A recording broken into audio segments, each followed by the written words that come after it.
Inicia entonces ya esta otra grabación. Pues entonces propongo que arranquemos, igual esperando que se integren los demás compañeros. Diego, te sugiero igual si puedes por correo enviarlo, como habíamos quedado, el vínculo acá de la transmisión, adelante, ¿no? Tal vez ahí hay algún compañero que está esperando el vínculo por correo, ¿no? Entonces, ahí, Diego, te encargo eso de favor. Pues, compañeros, compañeras, comencemos. No sé si hay de su parte alguna inquietud o algo que quieran preguntar sobre la sesión pasada. Cualquier tema pendiente o algún repaso de aspectos básicos, también podemos entrar por ahí. ¿Ok? ¿Todo bien? A nivel de lo que ya veíamos la semana pasada. De mi parte, entonces, un primer comentario antes de llegar a este tema de la historia de la estética, ¿no? Resaltar en todo momento que en Hegel se propone precisamente, acá le doy admitir, una compañera, ¿ok? ¿Ok? En Hegel en todo momento se trata de pensar articuladas todas estas nociones, belleza, verdad y arte. A lo mejor eso en principio no dice mucho o no parece tan sorprendente, pero la idea sería que si algo aporta precisamente la estética de Hegel al estudio del arte es considerar de nuevo todas estas nociones de manera unitaria, ¿no? Podríamos decir que de alguna manera en la historia de la filosofía previa a Hegel se había trabajado uno u otro aspecto de este trinomio, si se quiere así, de manera o aislada o en una vinculación de dos vías, pero como que no las tres determinaciones en su conjunto. Por ejemplo, para Platón, que es uno de los aspectos de la historia de la estética que vamos a repasar hoy precisamente. Se trataba de vincular precisamente belleza y verdad. El arte queda fuera precisamente de esta vinculación, porque en todo caso a la verdad y a la belleza en Platón se llega pensando o con el ojo, si se quiere así, de la mente. La verdad no está en lo sensible, eso Platón. Entonces, bueno, eso no da mucho terreno como para pensar verdad, si se quiere así, en la pintura, en la tragedia, etcétera, ¿no? Está esta idea ya muy conocida de Platón, de que en general pues el arte engaña a la gente, al pueblo, ¿no? Y por eso pues debe tener el arte la dirección de los filósofos. Eso en Platón. Otra vinculación de estas determinaciones, por ejemplo, en Kant. Si se trata, por ejemplo, de la relación belleza-arte, no hay problema en Kant. A final de cuentas, la experiencia de lo bello se genera, por un lado, o en la observación de la naturaleza o en la observación de productos artísticos. Lo que queda fuera de este trinomio en Kant es la relación con la verdad. En el arte no hay verdad para Kant, solo experiencia, en todo caso, de algo así como gusto elevado por la activación de todas las facultades humanas en su conjunto. Pero sea lo que sea la experiencia estética en Kant, no va a ser una experiencia de verdad. Y claro, precisamente en Hegel se trata, en efecto, de que la experiencia en el arte es un modo específico de activación de las facultades humanas, como dice Kant, pero a final de cuentas, en esta activación de las facultades humanas en su conjunto, Hegel está dispuesto a considerar que hay no solo, reitero, experiencia de placer, experiencia algo así como lúdica, sino a final de cuentas en Hegel una experiencia de verdad. Entonces, bueno, este trinomio, así trabajado de manera intensiva, es un aporte fuerte de la estética de Hegel. Un pequeñito comentario adicional, porque a final de cuentas en el listado de historia de la estética tenemos por aquí a Schelling, sobre todo pensando en el joven Schelling, ¿no? El Schelling que llega hasta el sistema del idealismo trascendental. Se podría decir, en ese texto Schelling de una u otra manera está defendiendo considerar, así como Hegel, ¿no? Estas ideas, belleza, verdad y arte, de una manera unitaria. Pero voy a poner en estos términos, ¿no? Si algo queda fuera en el esquema, digamos, de la estética de Schelling, que se integra estas tres ideas en su conjunto, pero que hay un elemento que no está en la estética de Schelling y que sí está en la de Hegel, y que ese sería un aporte además, en todo caso también específico, de Hegel, el aspecto histórico, que la relación belleza, verdad y arte de alguna manera se debe plantear desde una perspectiva histórica. La historia de la libertad, como la historia del arte, ya se había propuesto esto en Hegel, nos debe colocar en todo momento en un suelo histórico, estudiar, por ejemplo, formas de sociedad, formas de pensamiento, etcétera, ¿no? Así nos vamos a acercar al arte desde Hegel, de manera que, reitero, toda esta ecuación en Hegel se debe trabajar de manera histórica. En Schelling yo diría el aspecto historia del arte, historia de la conciencia, no es algo trabajado del todo de manera intensiva, o tal vez el aspecto historia de la conciencia, historia del arte, en Schelling ni siquiera es fundamental. Llegaremos a eso entonces en breve. Bien, eso nada más un poco de comentario de mi parte, ¿no? Sobre lo que podemos encontrar en la estética de Hegel en relación a otras propuestas, ¿no? Entonces, pues de mi parte, vamos ahora sí a esta pequeña tabla, ¿no? Historia de la estética desde los griegos hasta la modernidad, precisamente llegando al romanticismo y al idealismo alemán. Entonces vamos acá punto por punto. Igual, vamos a aprovechar acá el trabajo de la reunión de Zoom como para hacer algo interactivo. Entonces, bueno, acá mi pregunta sencilla sería, Platón, ¿qué posible aporte podría dar a la historia de la estética de acuerdo a Hegel? En la lectura hay una que otra pauta, o en general en las introducciones de la estética de Hegel encontramos apuntes al respecto. Ok, ahí le di ingresar a otro compañero. Entonces, bueno, está abierta la pregunta. ¿Cuál es el aporte de Platón a la historia de la estética? La idea de belleza en el mundo de las ideas. De acuerdo, sí, muy bien, compañero Milton. Lo vamos a dejar precisamente en eso, ¿no? La idea de belleza, el concepto de lo bello en clave metafísica, ¿no? Que a final de cuentas, ¿no?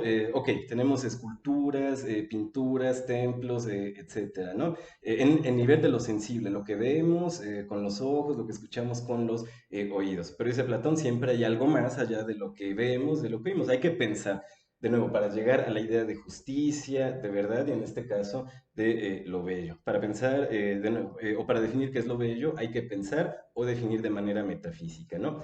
Eso en Platón. Claro, que ya se había un poco mencionado que tal vez la falla, por así decirlo, ontológica de esta definición en Platón sobre lo bello es que no tiene precisamente un entronque con lo sensible y con lo histórico. Hay que agregar esos aspectos precisamente. De ahí de mi parte entonces, pues me paso a Aristóteles. Un poco ya se había comentado también de posibles aportes de este autor. ¿Alguien que quisiera comentar algo sobre aporte de Aristóteles a la historia de la estética?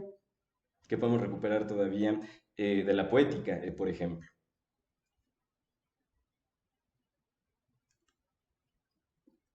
Ujú. Voluntarios, voluntarias. Aristóteles. Pues, ante la poiesis, ¿no? Muy bien. Ujú, ujú. Ok, sí, de acuerdo, aunque más allá de poiesis, así como actividad creadora de imagen, si se quiere, que eso ya lo podemos contemplar tal vez en Platón, pero tal vez precisamente no pensado de una manera tan, si se quiere así, terrenal, tan incluso materialista como en Aristóteles. Sobre la noción de poiesis, en todo caso, de mi parte agregaría mímesis y tecne, son aspectos de hecho bastante comprensibles, incluso a un nivel artesanal, si se quiere así, de producción de imagen. Lo propondría en esos términos entonces Aristóteles sobre arte, belleza, propone tecné y mímesis para todas las artes. Recordamos, por ejemplo, en Platón que el origen de la poesía se remitía a algo así como inspiración divina, no a un como saber técnico de parte del productor poético. Y es el caso precisamente para Aristóteles. Reitero que todas las artes, incluyendo la poesía, serían producto de algo así como entrenamiento, seguimiento de reglas, de algún canon y de una pauta, pues precisamente generadora de productos simétricos, proporcionados, es decir, bellos. En gran medida el trabajo mimético de Aristóteles implica resaltar, resumir, seleccionar, etcétera. Entonces, bueno, de mi parte, mimesis y tecné como conceptos para todo trabajo artístico en Aristóteles, ¿no? Está el tema de la catarsis, tal vez alrededor de la tragedia, como exploración del efecto psicológico de la obra de arte en el autor, perdón, en el receptor, también se podría integrar, ¿no? En todo caso, ya está una propuesta de trabajo en Hegel de que si vamos a hablar en todo caso de catarsis, es decir, de efecto psicológico subjetivo del arte en el receptor, hay que agregar el concepto de experiencia cognitiva o de obtención de conocimiento de parte de la imagen artística hacia el receptor. Entonces, bueno, quedaría tal vez así, mímesis, tecné y catarsis en Aristóteles. Muy bien. De acá, de mi parte, un salto histórico de siglos, precisamente pensando, de bueno, más allá de Aristóteles y casi llegando pues al siglo XVIII. que se ha plantado desde la historia de la filosofía como para hablar de nuevo, ¿no? De belleza, arte y de la relación, a final de cuentas, con la verdad. Acá parto, a lo mejor de mi parte, ¿no? O bien de una ortodoxia hegeliana muy estricta, que básicamente pues sí nos da este salto de siglos, un poco sobre la pretensión de que de Aristóteles a Winckelmann pues no ha habido como que gran aporte o nueva idea, ¿no? Para integrar en la historia de la estética.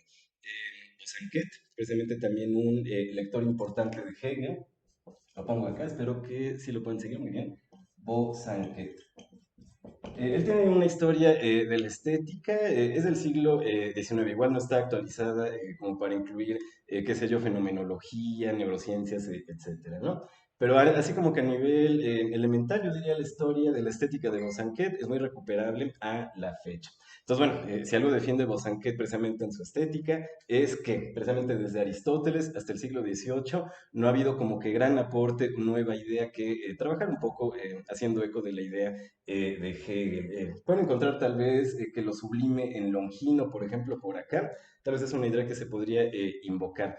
Pero en general, de acuerdo a la fecha, sería que si se va a hablar que de la obra de arte, de la belleza, etcétera, ¿no? En el horizonte de la filosofía medieval es o Platón o Aristóteles el que da la pauta central de reflexión. O sea, la belleza como idea platónica en el neoplatonismo, o a final de cuentas, el trabajo del artista como una reproducción perfeccionada de objetos naturales, ¿no? Como está la estética en Tomás de Aquino, por ejemplo, podemos decir, pues no vaya mucho más allá de Aristóteles. Incluso ya decía yo, este alemán Lessing de la Ilustración del siglo XVIII, en su Laoconte sin mayor problema lo establece así. De yo no estoy diciendo nada a nivel del concepto de lo bello, del concepto de arte, que no esté en Aristóteles, ¿no? Dice Lessing, en realidad yo quiero pues decirle a todo el mundo que Aristóteles tiene toda la razón alrededor del concepto de lo bello y pues hay que seguirlo a él y a los griegos, ¿no? Renunciando a la pretensión de retratar lo feo, lo grotesco o algo muy personal. Entonces, bueno, hasta Lessing, siglo XVIII, sigue viviendo Aristóteles. Bueno, esa es mi parte un poco como para justificar por qué me salto acá siglos y no estoy hablando en general de ningún medieval. Estos son un acuerdo general a la fecha. A nivel micro, obviamente, sí se puede encontrar seguro alguna diferencia o punto importante, pero como que en la versión macrohistórica podremos decir, está justificado este salto, ¿no? Ok, de mi parte, entonces, voy ya a Winkelmann. Igual si alguien tiene algún aporte o alguna inquietud, adelante, ¿no? En todo momento, ¿no? Acá vamos revisando, Diego y yo, el grupo. De hecho, acá le doy a admitir a un compañero. Muy bien. Vamos entonces a Winkelmann. De nuevo acá, pregunta básica. ¿Cuál podría ser el aporte de Winkelmann a la historia de la estética? Igual estamos hablando ilustración siglo XVIII en Alemania. Winkelmann, ¿alguna noción ahí como para compartir? Incluso en una sola palabra, ¿no? Podría proponer entender el aporte de Winkelmann a la historia de la estética. ¿Ok?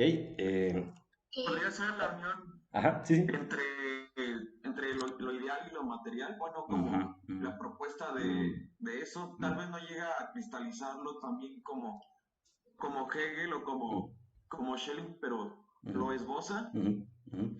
Ok, interesante. Recuperaría la noción de ideal como perfección, en efecto, algo así como materializado en cierta imagen pictórica o escultórica. Recuerden que Wittgenstein sobre todo trabaja pues artes plásticas, ¿no? Y sobre todo artes plásticas griegas. Entonces, de nuevo, primer punto. Pues Wittgenstein sí, en efecto, defiende que hay algo así como un ideal perfecto de belleza, que es básicamente el de los griegos y algo así como el mismo que está ya defendiendo Aristóteles en la poética, ¿no? Claro, yo seguiría con la inquietud de, bueno, ¿qué hay de nuevo, a final de cuentas, en la reflexión de Winkelmann, que vaya más allá precisamente de este ideal griego de perfección, como proporción, simetría, etcétera? De mi parte lo pondría en esta palabra, historia. En un punto fundamental, dice Winkelmann, para estudiar el arte griego hay que estudiarlo con ojo histórico, porque si lo examinas, qué sé yo, del horizonte primitivo al horizonte helenístico, pues va variando el tipo de producción artística.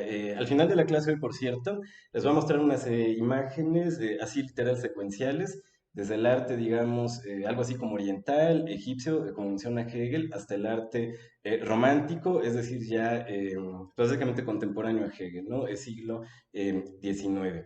Y a la hora en ese sentido, de estudiar el arte griego en esta secuencia de imágenes, pues vamos a ver esta secuencia. Primero un estilo escultórico, como que muy rígido, muy parecido al egipcio. Esto está en Gombrich, por cierto, ¿no? Muy bien ahí ilustrado, ¿no? Entonces, como que primer estilo griego es muy rígido, parecen como esculturas egipcias. Ya para el horizonte clásico, es decir, así la era de Pericles, etcétera, la escultura griega se vuelve mucho más dinámica, antropomorfizada ya por todos lados, hasta integrar, por así decirlo, movimiento, dinamismo, heroísmo individualizado alrededor de la imagen humana. Y eso con respecto al horizonte clásico del arte griego. El horizonte helenístico sería todavía más movido y cargado a nivel de la riqueza de formas dentro de la escultura, ¿no? El Laoconte, precisamente, provendría de este horizonte de producción griega, helenística, y evidenciaría precisamente algo así como un barroco griego, así se ha llegado a describir el Laoconte, precisamente porque está muy cargado de formas, más que una escultura de Apolo, de Dionisos, del horizonte clásico. Entonces, reitero, dice Winkelmann, para estudiar el arte griego hay que estudiarlo en una secuencia histórica, en una cierta progresión evolutiva, desde lo más primitivo hasta ya, por así decirlo, ¿no? Un ideal desplegado de formas bellas y bien equilibradas. Eso con respecto a Winkelmann, ¿no? Por así decirlo, entonces, invita por primera vez, por lo menos para Hegel, ¿no? Winkelmann a estudiar el arte de manera histórica. Winkelmann se concentró en el arte griego. La idea de Hegel sería, no solo el arte griego, sino todo el arte. Hay que estudiarlo con un ojo histórico, ¿no? O sea, como que Winkelmann nos llevó por primera vez a estudiar de manera atenta y científica la historia del arte. Hasta ahí bien Winkelmann. De mi parte, Marco, lo que será algo así como la falla teórica para Hegel del enfoque de Winkelmann, que ya se mencionó precisamente a partir del aporte del compañero, ¿no? Que para Winkelmann, digámoslo así, el ideal del arte era el arte griego. Nosotros, por así decirlo, modernos, hombres del presente, tendríamos que ver con admiración y con un ojo de imitación a los griegos para repetir su ideal perfecto de belleza. Belleza como proporción y simetría. Eso ya está en Aristóteles. Entonces dice Hegel, no, no es como que el ideal último total del arte, el arte griego o la idea de perfección como proporción y simetría. Para Hegel, más allá del arte griego, está el arte romántico, es decir, el arte moderno, que en gran medida implica eso, una libertad total de elección de formas y de contenidos, incluyendo el trabajo alrededor de lo feo, lo grotesco, etcétera. Que feo grotesco como de posible inclusión dentro del imaginario artístico es algo que el concepto de ideal griego de belleza no permite. Entonces, reitero, dice Hegel, pues Winkelmann, bien, en el aspecto de introducir historia como algo importante para examinar el arte, reitero, está ahí bien, pero la falla está en que Winkelmann considera que el arte superior, total, al que hay que imitar es el arte griego, ¿no? Precisamente por excluir lo feo, lo grotesco, lo cotidiano, etcétera. Para Hegel, la inclusión de lo feo, grotesco, cotidiano es necesaria en la imagen artística y ese sería un punto para Hegel, digamos, como que de trabajo superior a nivel de el arte. Eso nos lleva ya a la idea del arte romántico. Ok, eso de mi parte con respecto a Winkelmann. Vamos ahora a Kant. Ahora sí, acá encontraríamos una serie de ideas nuevas. Vamos a ver, o por lo menos no comentadas hasta acá. ¿Alguien con alguna propuesta sobre el aporte de Kant a la historia de la estética? Yo luego de mi parte igual trato de llevarlo a un punto muy sencillo, pero pues acá, para generar interacción. ¿Qué consideran ustedes? Casi así que a la fecha sería recuperable en este caso, la estética de Kant. ¿Hay algún apunte ahí en la lectura, por cierto? ¿Qué dicen? Kant, aporte a la historia de la estética.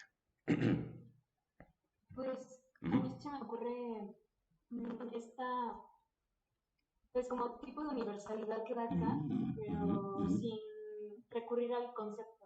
ujú, ujú. Ok, lo de la universalidad me parecería muy recuperable. La invocación del concepto, tal vez ahí sí no me quedó del todo claro. Tal vez, compañera, lo puedas detallar un poco después. Em, De otro modo, de la primera parte recupero esta idea.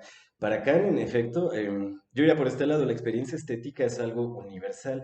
Todo sujeto racional sería capaz, en principio, tanto de producir como de recibir arte, en este sentido precisamente de goce intelectual. Me quedo acá con fórmulas generales para no complicarme mucho. Por ese lado me parece que sí queda una idea bien interesante a la fecha. Lo reitero en esos términos.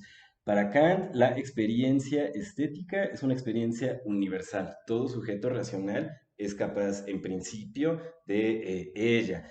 Agrego de mi parte, igual no sé si alguien quiere contribuir, aportar algo sobre Kant. También la idea sería, para Kant, la idea de sujeto autónomo es fundamental, digamos, en la filosofía práctica, en la estética, alrededor del juicio reflexionante y obviamente también en la crítica de la razón pura como armazón de exposición de la filosofía trascendental. Entonces, bueno, Kant defiende una idea, yo diría a la fecha muy potente, de subjetividad libre, subjetividad autónoma, subjetividad autoproducente, en adecuación a pautas universales, es decir, leyes, ¿no? Leyes naturales, leyes morales. El sujeto racional las podría entender y sujetarse a ellas, ¿no? Reitero, alrededor de la revolución copernicana de Kant se encuentra una idea muy fuerte de sujeto o de subjetividad autónoma. O sea, me parece que dirá Hegel incluso, hasta la ciencia de la lógica, la historia de la filosofía. Esta idea de sujeto autónomo de Kant es revolucionaria, nos puso a todos los seres humanos, básicamente, ¿no? En la condición de ponernos a pensar sobre nuestra propia condición humana, en un sentido, si se quiere así, natural, fisiológico, y en un sentido moral, de integración política, etcétera, ¿no? Kant nos enseña que es un sujeto libre autónomo y cómo esto es además una tarea práctica a realizar día a día, ¿no? Espero que no les suene rara esta vinculación Hegel-Kant que propongo de momento, lo remitiría sobre todo a esta idea de sujeto autónomo, ¿no? Ya en la aplicación estética, ¿no? Se puede decir, este sujeto autónomo en Kant es capaz tanto de producción como de recepción de arte, ¿no? Hasta ahí Hegel también, pues de acuerdo, ¿no? Si algo da precisamente margen, precisamente la experiencia estética, es que el individuo humano participe creando formas o recibiéndolas de manera, sí, me temo que acá en este caso sigue siendo algo intelectualizada, ¿no? Eh, la manera en que se acerca, por así decirlo, ¿no? Un Hegel a la imagen artística. Ahí es donde podemos marcar ya las diferencias de Hegel con Kant. Alrededor de la idea del sujeto autónomo y la universalidad de la experiencia estética, de acuerdo, pero de nuevo lo propongo en estos términos. Hegel diría a Kant, hay que tomar en cuenta la base histórica y la base, digamos, ontológico, material, biológica, antropológica, precisamente de la experiencia estética. Es decir, que sujeto autónomo es un concepto importante para la filosofía, dice Hegel, sí, pero como todo, hay que historizarlo. El sujeto autónomo es un resultado de la historia para Hegel, no siempre ha estado desde ahí como una posibilidad real.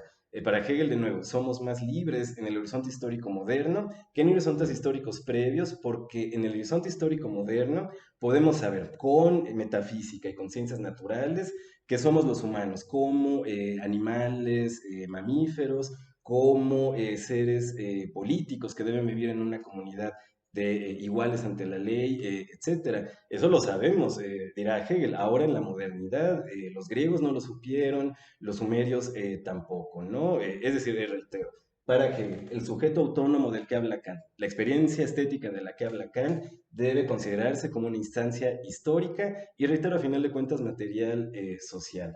Hay que estar bien nutridos en el cuerpo, hay que estar integrados en una cierta comunidad de agentes iguales ante la ley para ser capaces de la experiencia estética, de la moralidad de la que Kant habla. Espero que quede ahí algo recuperable con esto que he manifestado, ¿no? Hegel propone, reitero, historizar y considerar una base ontológica material para el sujeto autónomo, el sujeto estético del que habla Kant. Con este enfoque histórico, ontológico, materialista, se puede hablar ya en Hegel precisamente de una experiencia de verdad en el arte, ¿no? Entonces, bueno, queden estos términos, ¿no? Hay que entender precisamente la estética de Hegel como parte de su método dialéctico y ahí se ve pues que se le puede poner de pero a la filosofía trascendental de Kant. Hegel dice, el problema de la filosofía trascendental de Kant es que las categorías, digamos, de trabajo no están elaboradas de manera histórica, genética o en relación a una ontología materialista del cuerpo humano como cuerpo animal. Ese es el aporte, por así decirlo, de la dialéctica a la filosofía trascendental de Kant.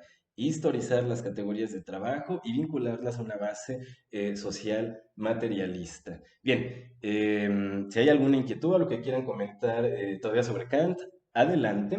De mi parte igual voy con las demás figuras.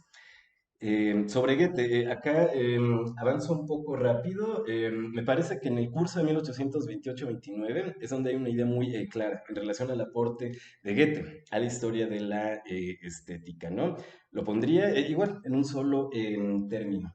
La significación de la imagen artística. En pocas palabras, dice Hegel, como que Goethe nos invita a pensar que la imagen artística no es un mero objeto neutro, como mera materia que existe ahí en el espacio, ¿no? Sino que no, o sea, para Goethe la imagen artística es un objeto comunicativo, tiene un significado interno. Está muy interesante en este curso, reitero, ¿no? Como Hegel habla de repente de la palabra agua o etcétera, que sí es una secuencia, si se quiere, de vibraciones en el aire que llega al tímpano y de ahí pues la entendemos como una palabra con significación.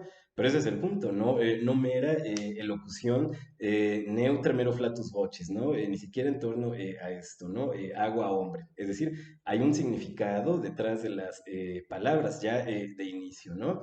Lo mismo en relación al arte, así como vamos a entender agua, no nada más como hay letras yuxtapuestas como fonemas, sino como algo que significa algún objeto del mundo. Lo mismo en el arte. Con Goethe se invita a preguntarnos, ¿qué significa esta imagen artística? ¿Qué quiere transmitir? ¿Qué mensaje lleva al receptor? Es sencillo, ¿no? A lo mejor interpretarlo en términos de su propia producción literaria. Es decir, de, bueno, el Wilhelm Meister, los sufrimientos del joven Werther, transmiten algún tipo, si se quiere, de condición subjetiva del autor al receptor, un mundo de personajes, de modos de actuar, lo mismo, producidos por la imaginación artística del poeta, llevados igual a la imaginación del receptor. En pocas palabras, con Goethe se invita a pensar en el contenido, el significado de la imagen artística. ¿Qué significa una escultura o una pieza literaria? Claro, ya en Hegel metodológicamente esto se traduce a la exploración del contenido de verdad de la imagen artística. Vamos a hablar del contenido de verdad, por ejemplo, del Apolo Belvedere o del Quijote, ¿no? Ya en el análisis estético de Hegel. Se puede decir, bueno, con Goethe estas ideas sobre el significado, en alemán Bedeutung, de la imagen artística, pues ya se adelanta algo, ¿no? De este posible trabajo científico que propone Hegel alrededor del arte para encontrarle, reitero, un contenido de verdad. Aporte de Goethe. La imagen artística tiene un significado, transmite algo comunicativo. Ok, de nuevo, si hay alguna inquietud, alguna pregunta, adelante lo atendemos, ¿no? Igual de otro modo, me paso a las demás figuras de Schiller. Acá sí me atrevo a lanzarlo como pregunta. Ya se había propuesto las cartas de la educación estética del hombre como una fuente importante en historia de la estética para entender el concepto de arte de Schiller, ¿no? Algunas ideas sobre la relación arte-moralización de la humanidad ya se habían adelantado. Tal vez en repaso o en suma de todas estas ideas de Schiller, alguien quiera establecer algún aporte ahorita para la clase. ¿Qué hay de Schiller? ¿Cuál es su aporte a la estética? En general o desde Hegel. Que la educación estética es mediación y reconciliación entre lo Ujú. racional y lo sensible. Muy interesante, completamente de acuerdo. La idea de la reconciliación igual sonó como algo muy relevante. Lo retomo así entonces, reconciliación en algo así como lo intelectual, poner acá intelección, igual esperando que se vea, y sensibilidad. Por así decirlo, Schiller propone trazar un puente ontológico fuerte que no está, digamos, autorizado por Kant. La experiencia estética en Kant, digamos, es una animación al unísono de todas las facultades humanas, ¿no? Intelección, sensibilidad y placer, sí.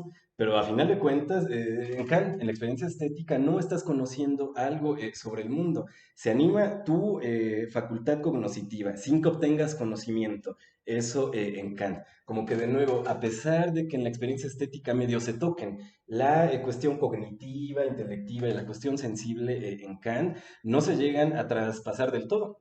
Barreras entre el concepto de libertad, el concepto de naturaleza o el tipo de juicios que se pueden obtener con Kant a partir de las imágenes artísticas. Es claro que no son los mismos juicios que se pueden extraer a partir de las ciencias naturales, la lógica, la filosofía trascendental, etcétera. La experiencia estética en Kant no te da conocimiento, roza algo intelectivo, pero no te da conocimiento. Schiller ya no está, digamos, conforme con esta separación tan estricta, incluso absoluta, se atreve a decir, entre lo intelectivo y lo sensible. Para Schiller, en el arte, pero de decirlo así, ya como en una cierta unidad ontológica material, la escultura de Apolo o una pieza dramática del propio Schiller, ¿no? En la obra de arte, aquí y ahora, ya está, por así decirlo, concentrada una cuestión intelectual, cognitiva y una cuestión sensible en torno al sujeto humano, que para el receptor, a final de cuentas, va lo mismo, ¿no? En la contemplación de una buena obra de arte, dirá Schiller, se activa tanto lo intelectual como lo sensible. Pero si es una obra de arte, también te va a enseñar algo valioso sobre el mundo y eso en Schiller da como condición igual resultante una mejor naturaleza moral. Ella no lo sigue Hegel, las había dicho yo personalmente, tampoco considero que en el arte se dé ese efecto moral que propone Schiller, pero del otro lado, Hegel está de acuerdo y mi parte, reitero, yo personalmente también. En la observación de productos artísticos de cierta índole, de cierta cualidad, hay activación de lo intelectual y lo sensible, pero también una experiencia de aprendizaje o de conocimiento en el mundo. Entonces, se puede quedar en esos términos. Aporte de Schiller para la estética, de acuerdo a Hegel. Reconciliar intelección y sensibilidad de una manera ontológica que no está todavía contemplada por Kant. De ahí, pues básicamente ya la invitación es a estudiar objetos artísticos con un ojo intelectual. Eso es ya lo que va a hacer Hegel, ¿no? Lo que queda fuera, eso sí lo voy a marcar así. En la concepción estética de Hegel, que sí consideraba Schiller, era el efecto moral o moralizante de, el arte, ¿no?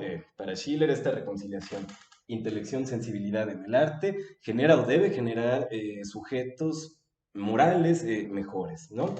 Para Hegel no es el caso que en la recepción del arte o de buen arte, si se quiere, el receptor quede mejor moralizado de lo que estaba antes de la exposición estética, ¿no? Lo que ocurre para Hegel a nivel cognitivo, si se quiere, en la exposición del receptor a buenas obras de arte es que está enriqueciendo su aparato, digamos, cognitivo. En el arte, dice Hegel, aprendemos a conocer el mundo. No es de que nos moralicemos a la hora de ver buen arte, ¿no? Es que más bien estamos aprendiendo cada vez más de cómo funciona el mundo humano a nivel social, intereses políticos, contradicciones sociales, etc. El arte para Hegel es para conocer el mundo, para Schiller era para moralizar al receptor, para marcar ahí ya una diferencia crítica, ¿no? De Hegel con respecto a Schiller. Pero bueno, reconciliación, intelección, sensibilidad, sí me parece sería el tema fundamental. De nuevo, no sé si hay alguna inquietud, pregunta todavía alrededor de Schiller, como para ya pasar a los demás autores.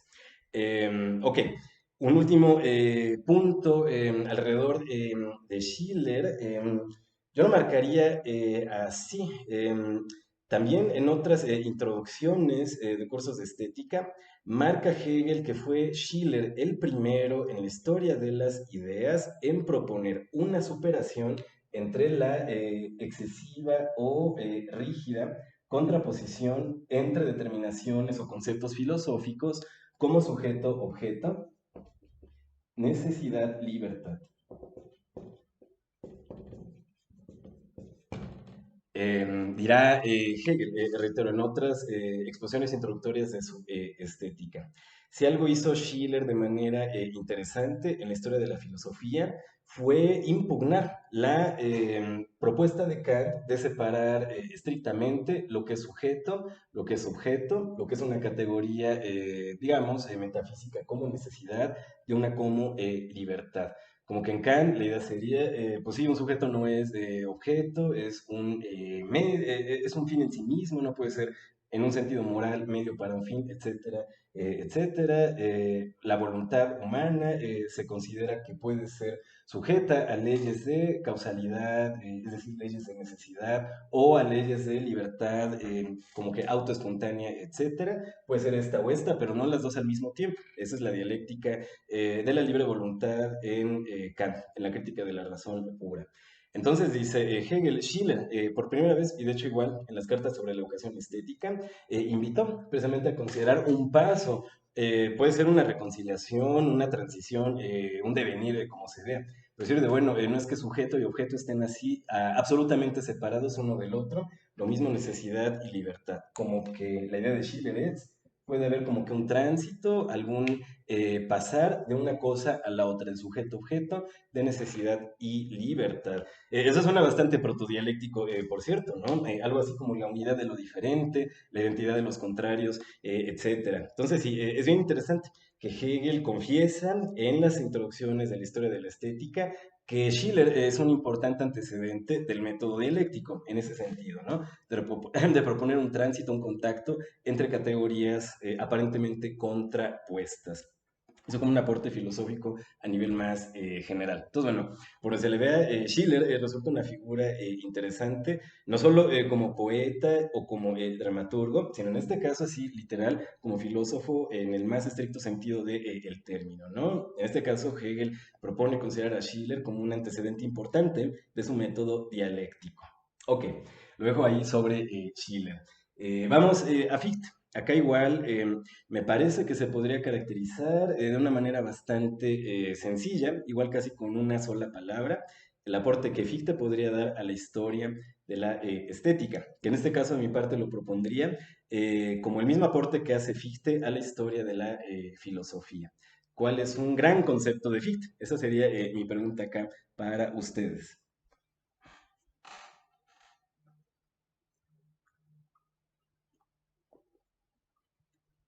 Fichte, aportes a la historia de la filosofía, algún concepto interesante en relación crítica a Kant, ¿qué dicen? ¿Establece a la estética como una ciencia o pretende hacerlo? Fichte. Ok, podemos decir que hay una consideración sobre juicios reflexionantes alrededor de lo bello en Fichte como lo hay en Kant, pero en ese caso no hay, digamos, un como aporte específico de Fichte a una estética como filosofía del arte.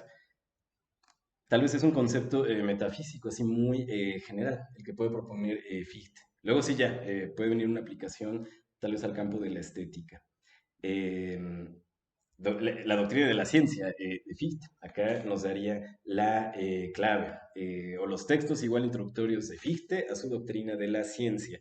Entonces, bueno, acá mi pregunta se puede formular así. En la historia de la filosofía, ¿qué se considera que Fichte llegó a aportar o a reflexionar de una manera muy intensiva, que nadie había hecho como que este aporte o reflexión previa? En una sola palabra, el concepto de yo, así literal. Yo en Fichte, a final de cuentas, es autoproducción y autodeterminación. Esto, de alguna manera, puede rozar con la idea de sujeto autónomo en Kant, definitivamente. Pero en general se considera, yo diría, a la fecha, que si algo hace Fichte es como defender que es precisamente algo así como nuestra propia conciencia, nuestro propio, digamos, contenido, en nuestra propia vida mental, nosotros somos precisamente los creadores de las categorías metafísicas de las que habla Kant: necesidad, libertad, sujeto, objeto, realidad, unidad, etcétera. Es decir, todo a nivel tanto experiencial como metafísico, todo lo que habla Kant en su sistema es producido por un yo, una instancia autoproductora y autogenerativa de contenidos. Para que no quede acá tan suelto, porque a lo mejor con esto no se ve nada concreto, ¿no? Proponía Fichte, cuando daba clases en Jena, en la etapa como más destacable de su vida académica, proponía un ejercicio muy básico, digamos, a su audiencia, precisamente para enseñarles la importancia del concepto de yo.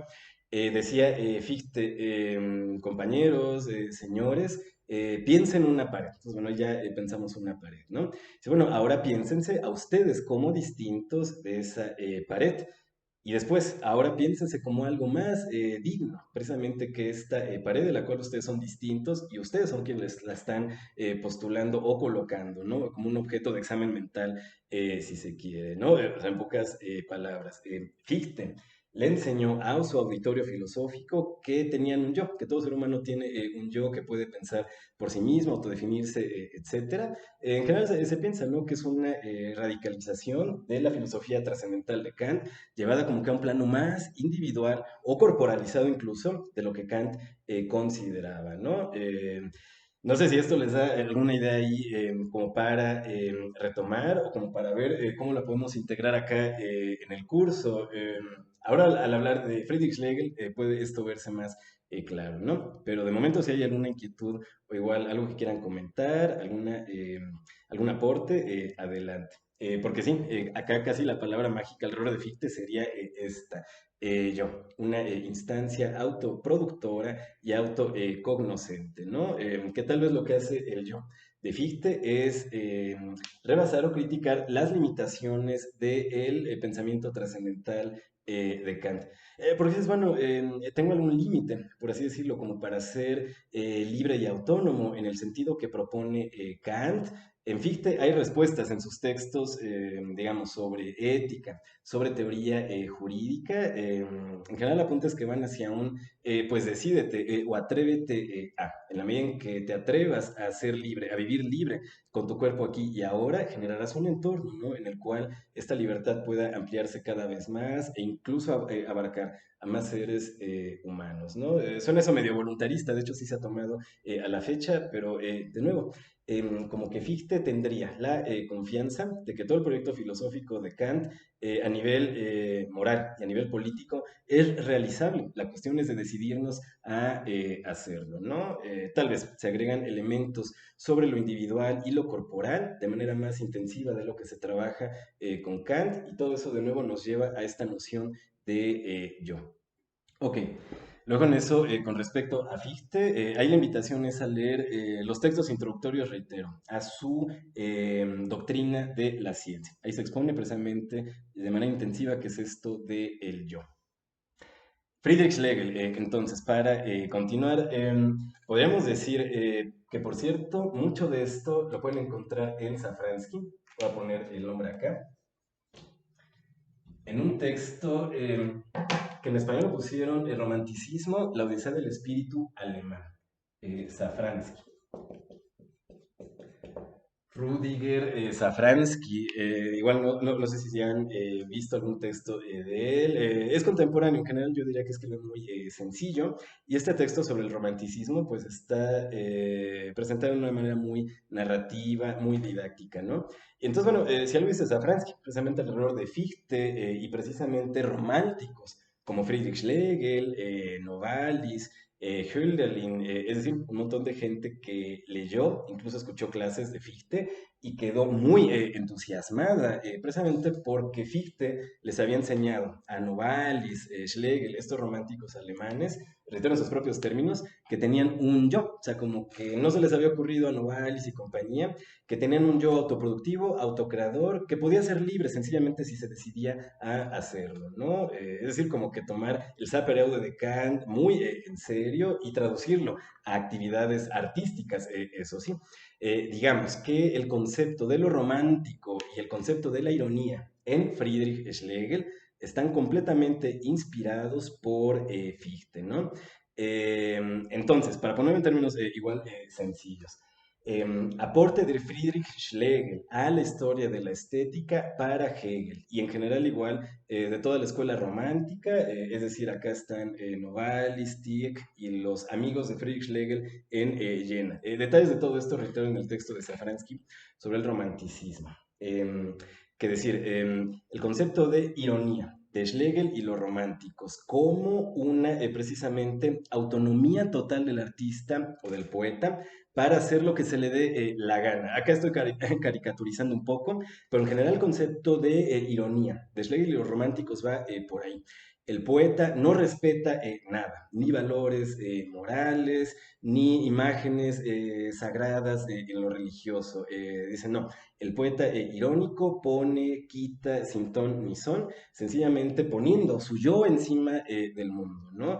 Poniendo el yo encima del mundo, tenemos la fórmula para entender la poesía romántica a partir de Friedrich Schlegel y compañía, ¿no? Cuando Friedrich Schlegel habla en un fragmento, de hecho así conocido como el fragmento 116, de una revista literaria que se producía en Jena a finales del siglo XVIII. Es decir, si algo defiende Friedrich Schlegel en este fragmento 116 sobre lo que es la poesía romántica, es que es una poesía que no tiene límites, que es producto de un poeta que ha decidido producir de manera libre y autónoma, sin respetar cánones, autoridades o la expectativa del receptor. Básicamente, de hecho, el fragmento 116 de Friedrich Schlegel cuenta casi como un manifiesto, como los manifiestos de las vanguardias, que decían, bueno, el arte es así, debe ser libre, etcétera. Lo mismo este fragmento, está diciendo la poesía romántica no tolera ningún límite o regla sobre sí.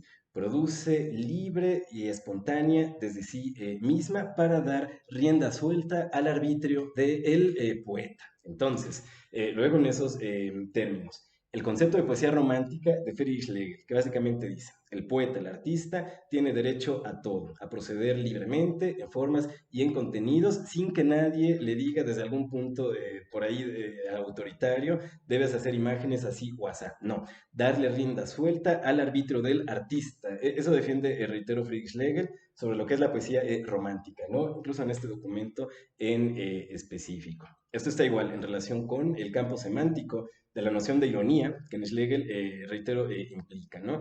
El poeta se pone sobre el mundo y pone y quita formas sin obedecer a ninguna regla previa, ¿no? Ironía, a final de cuentas, es producto de un yo arbitrario que se decide hacer algún producto artístico o de crítica literaria, ¿no? Pero ese sería el punto. Safransky defiende que Fichte, con el concepto de yo, le enseñó a poetas románticos como Friedrich Schlegel, Novalis, que tenían derecho a hacer en el arte lo que se les diera la gana, eligiendo en la forma y en el contenido, libre y arbitrariamente, qué hacer.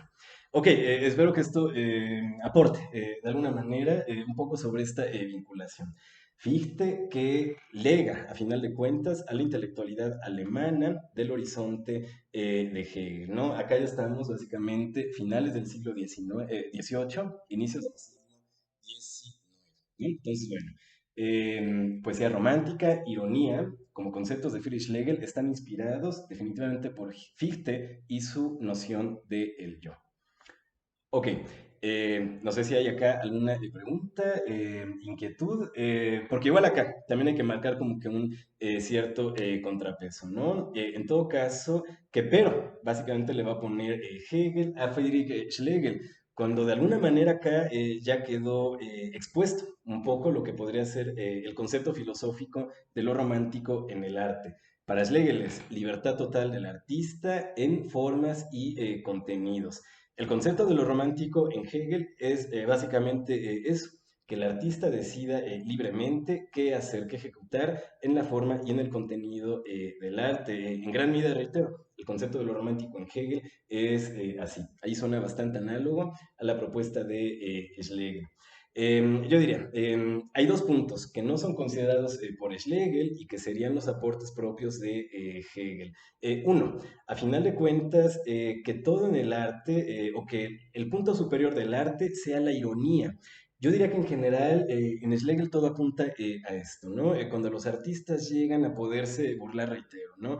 De formas sociales, qué sé yo, como la familia nuclear, monogámica, heteropatriarcal, etcétera. Schlegel en Lucinde es una novela cortita, se burla por todos lados precisamente de estas formas de socialización, poniendo ahí personajes medio homosexuales, mujeres muy como que autónomas, algo así como femme fatales, etcétera. Muy mal visto eso para la época. De hecho, a Schlegel le fue mal por poner al público, ¿no? Esta novela, ahí con un montón como que de valores inmorales, ¿no? Pero claro, o sea, si te pones en el punto de la ironía como artista, no respetas nada, como el Marqués de Sade, pones, quitas y te burlas de todo, ¿no? Esa es ironía ya en Schlegel. En general en Hegel el concepto de ironía es ese, o sea, un artista que pone su yo encima del mundo, pone, quita, no respeta, satiriza, etcétera. Y esto obviamente, pues Hegel no lo está viendo como algo inmoral o algo inválido para los artistas. Al contrario, defiende que esto es parte precisamente tanto de la libertad de la conciencia en general como de la libertad en el trabajo artístico, ¿no? La diferencia es que para Hegel la, digamos, como etapa final o el punto superior del arte no es la ironía. O sea, ironía es importante, ¿no? Reitero, a nivel histórico, a nivel individual, a nivel artístico para Hegel. No, no la descarta, la considera fundamental, sí. Pero más allá de la ironía, por así decirlo, está algo así como de lo que estaba acá en esta ecuación. Verdad, belleza y arte. Hay que tener en cuenta también la idea de que, en pocas palabras, más allá de la ironía o de un trabajo irónico de parte de los artistas, hay algo así como un trabajo expositivo o de resumen de esencias sociales. Vamos a ponerlo así. Si Friedrich Schlegel es un artista de la ironía, se puede considerar a Goethe como un artista de la novela. Ya de inicio planteando que para escribir una novela tienes que ir más allá de la ironía. O sea, en la ironía nada más está el yo del el artista y puede ser muy padre ver cómo Schlegel o el Marqués de Sade pues le dan de trancazos, ¿no? A valores ahí patriarcales muy rígidos, muy poco dinámicos, ¿no? De acuerdo, pero para Hegel, reitero, para Hegel puede haber algo más allá de la ironía, algo más allá de la mera presentación de la arbitrariedad jocosa del artista. Lo que puede haber arriba de la ironía, para Hegel, en pocas palabras, es el retrato del funcionamiento sustancial de un entorno social. De nuevo, la novela Lucinde de Schlegel puede tomarse como una novela irónica. Se puede tomar en contraposición al Wilhelm Meister de Goethe, es decir, una pues, novela como que más estructurada y para el caso acabada. Lucinda de Schlegel es una novela fragmentaria. Mucho de lo que hacen los románticos se quedaba en fragmento, ¿no? Novalis, Stig, etcétera, escribieron novelas sin que se diera un acabamiento a su trabajo literario.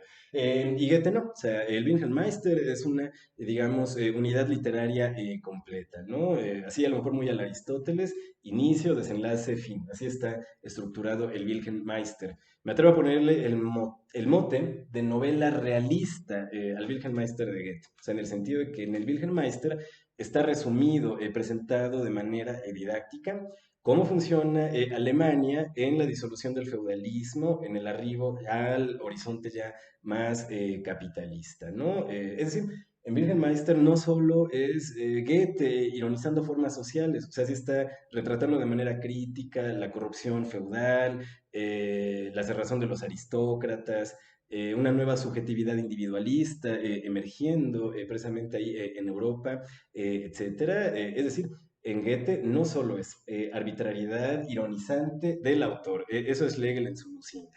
En Goethe se está presentando cómo funcionan intereses éticos, es decir, cómo funciona la lógica social de una comunidad histórica, en este caso Alemania, ¿no? Hay mucho, digamos, contenido de verdad social histórico en el Wilhelm Meister de Goethe. Eso es lo que podría estar arriba de la mera ironía, ¿no? Presentar en una obra de arte, reitero, como una novela, cómo funciona, es decir, la lógica de un entorno social histórico, ¿no? Es lo que después Lucas y otros llaman realismo, que en el contenido de la obra de arte, se me enseñe cómo funciona un entorno humano. Eso hay en el Virgen Meister de Goethe. El Lucinde en general es más bien el autor ironizando a su propia sociedad. Es interesante, pero no aprendes tanto de Alemania, esa sería la idea, de Lucinde como de el Wilhelm Meister.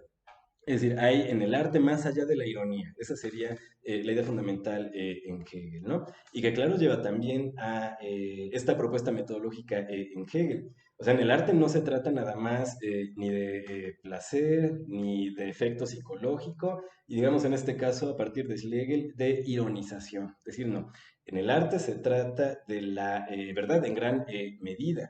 Y eso es lo que buscaríamos, ¿no? En gran medida en cierto producto artístico a lo largo de la historia. Un contenido de verdad al cual responder o el cual exponer desde la filosofía. Bien, espero que eso no haya quedado muy complicado alrededor de Schlegel, ¿no? El aporte era eso, ¿no? El concepto de poesía romántica y concepto de ironía. Los dos conceptos son considerados por Hegel, integrados de alguna manera en su estética, pero como todo, ¿no? De manera crítica. De la ironía hay más allá, presentación de cómo funciona la lógica de un entorno social y en la forma romántica del arte. Sí hay arbitrariedad del artista, eso no se niega, pero también hay que pensar que aprendemos del mundo a la hora de estar en contacto con productos románticos, ¿no? Hay que ver, reitero, el arte con un ojo de contenido de verdad. Eso propone Hegel, eso sí está más allá, por lo menos de lo que llevamos acá. Ok, el último, Schelling, de nuevo, tal vez en otras introducciones de la estética de Hegel se habla más a detalle de Schelling o tal vez queda más claro lo que Schelling puede proponer a nivel de la historia de la estética. En este caso, igual, ya para avanzar más rápido, igual lo propongo en términos sencillos. Para Hegel, la estética de Schelling, lo que te encuentras en las lecciones de estética de Schelling o en el sistema del idealismo trascendental, es básicamente una invitación, que en el arte hay un contenido de verdad y que este contenido, de alguna manera, obtiene el nombre de lo absoluto. Es decir, en el arte hay contenido de verdad y lo absoluto es el contenido de verdad en el arte. Eso lo va a defender Schelling. ¿No? Encuentran las proposiciones casi así en estos textos que les comenté. ¿Qué propone Hegel? ¿En qué no está de acuerdo? De nuevo, una idea ya estaba acá adelantada por el esquema. Que para Hegel el contenido de verdad del arte es una función histórica. Hay que examinar de manera diacrónica la historia del arte para ir exponiendo el tipo y grado de verdad que hay en la imagen artística, ¿no? Para Hegel no podemos hablar de contenido de verdad en el arte si no hablamos de una u otra manera de formas o de determinaciones históricas, ¿no? Esto no está considerado por Schelling, me parece en general, es lo absoluto, de lo que se habla de manera intensiva, sin que lo absoluto se esté contemplando como algo histórico. Y lo último, la definición de lo absoluto, a final de cuentas, para Hegel y Schelling es diferente. Para Schelling lo absoluto es una identidad total, sujeto-objeto. Igual, esto está un poco caricaturizado, pero puede funcionar a efectos didácticos, o eso espero. Reitero, Schelling define lo absoluto. Identidad total, sujeto, objeto. Es algo así como el uno de Parménides, ¿no? El que no tiene ahí diferencias o fisuras, ¿no? O medio espinociano, ¿no? La unidad subyacente y total de todo lo existente. Y la cuestión es que sí, en general las definiciones de lo absoluto en Schelling, reitero en estos textos, hasta el sistema del idealismo trascendental y las lecciones de estética va así. Es lo absoluto, el punto donde todas las diferencias, digamos, a nivel de lo que experimentamos, de lo que somos, se disuelven y es donde somos uno con el todo. También esto suena así, seguramente bastante místico. Me temo en este caso, para Hegel, en el peor sentido del término. Si se dan cuenta, desde la fenomenología del espíritu hasta la ciencia de la lógica, los cursos de historia de la filosofía, es decir, todo lo que escribe Hegel después de la fenomenología, tiene apuntes brutalmente críticos hacia Schelling y esa definición de lo absoluto como identidad total, sujeto, objeto. Para Hegel, esta definición de lo absoluto es muy abstracta, muy pobre y no se puede recuperar.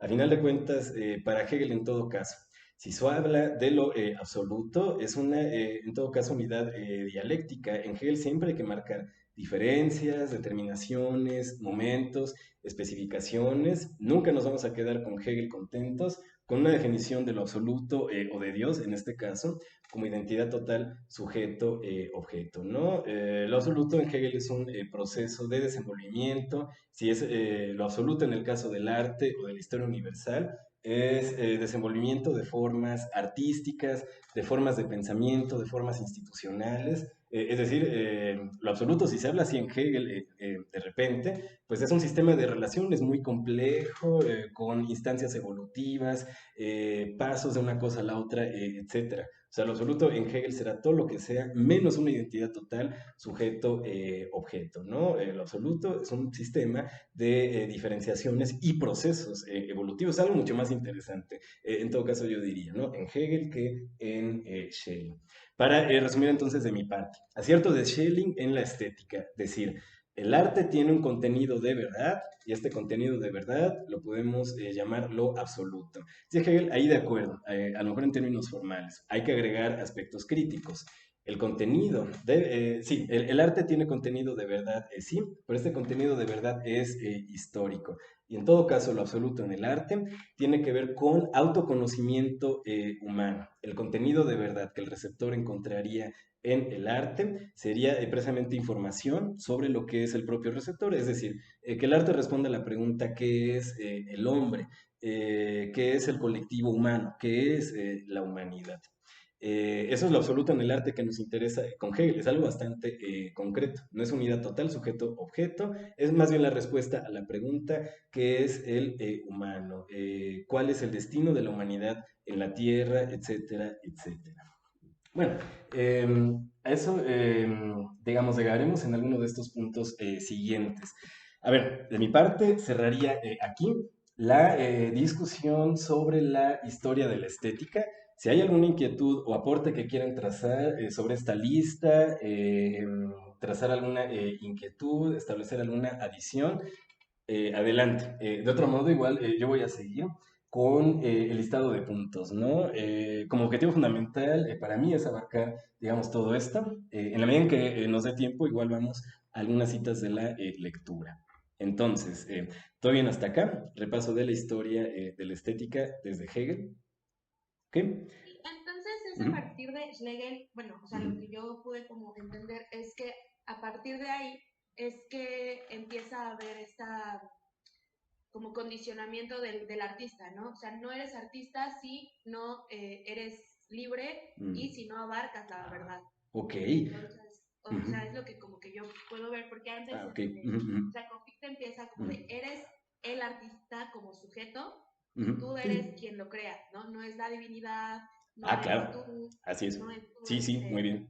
tu contexto, Sí, eres sí. tú como Sí, sí, sujeto tú, tú, yo, autoconocerte. claro, perfecto. Y entonces Schlegel va a Ajá, la siguiente fase ajá. y es como de, ok, si eres un sujeto que produce, pero si no produces contenido de verdad o Ujú, contenido incluso libre, ujú, ujú, ujú. no puedes ser considerado como artista, Oh, ¿no? claro, a ver, sí, Y sí, sí, ya sí, es con Schlegel sí, sí. cuando se hace como esta como amalgamación Ujú, ujú, sí. en la que pues sí, o sea, el artista forzosamente dice o expone Ujú, verdades, ujú, ujú, ¿no? Ya sea desde la poesía o ujú. en la pintura Claro. o en la escultura, Ujú, pero ujú, el arte es contenido de verdad, ujú. Ok, ¿no? sí, a ver, muy interesante tu aporte, compañera. Propondría esta diferenciación. Decir, con Schlegel, en efecto, se defendería un concepto como que sustantivo, potente, de arte y de artista, es decir, como el artista siendo alguien especial en la sociedad por X y razón, es decir, no un mero artesano, no un hijo de vecina cualquiera, sino un artista incluso genial, así, literal, que el artista, así de nuevo, como individuo social especial, lo es por atreverse a crear de manera libre, espontánea, en la forma y en el contenido, sin sujetarse a ningún canon. Pero yo lo dejaría en eso, o sea, el artista, precisamente para ser este actor especial en sociedad, genial, etcétera, pues debe producir de manera espontánea, arbitraria, atreverse a hablar en contra del gusto del público, de formas patriarcales, etcétera, como hizo Schlegel en su momento, hasta ahí sí. De nuevo, el artista, así con mayúscula, debe ser libre en la forma y en el contenido. De otro modo, pues será pues un ayudante de cámara, un mero artesano, etcétera, pero no así el gran artista, ¿no? Como Novalis, Hölderlin, William Blake, etcétera. Así completamente de acuerdo. Lo que no vería personalmente que está en Schlegel es que se defienda que hay un contenido de verdad. En el arte hecho por esos artistas geniales o por los meros artesanos. Yo diría no, o sea, en general esta pregunta sobre el contenido de verdad del arte no la formulan los románticos o Schlegel. Luego ya mencionabas, compañera, a Schelling. En efecto, yo ahí sí diría, ya Schelling se está diciendo, vamos al arte a buscar algún contenido de verdad, hay que estudiar el arte con clave metafísica, buscando lo absoluto, ¿no? Que haya en tal o cual producto artístico, ¿no? En el arte de Egipto, en el arte de los griegos, en el arte de Shakespeare, son instancias que considera Schelling, ¿no? Pero ahí sí ya buscando algún tipo de contenido de verdad. Yo diría que eso no está como tal en Schlegel. Entonces, bueno, parece que ahí ya hay un par de puntos bastante acotados, ¿no? Artista en Schlegel lo es por producir de manera libre y autónoma, ¿no? En Schelling es considerado que el artista moderno es en general bastante arbitrario en relación al artista griego y artistas previos, ¿no?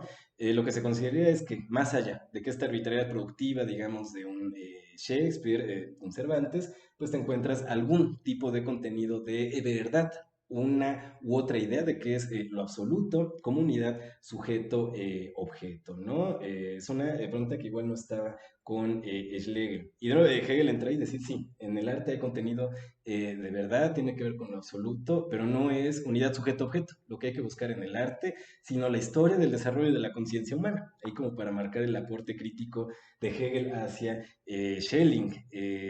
Ok, entonces sí, espero que esto aclare un poco, también como para agregar ahí ideas. Bien, de esto que mencionas, compañera, también me viene a la mente el siguiente tema. De hecho, yo diría esto es bastante sociológico incluso, ¿no? En sociología del arte se podría llegar a este tema, ¿no? Sin tanta altura metafísica. A ver, vamos a ponerlo así.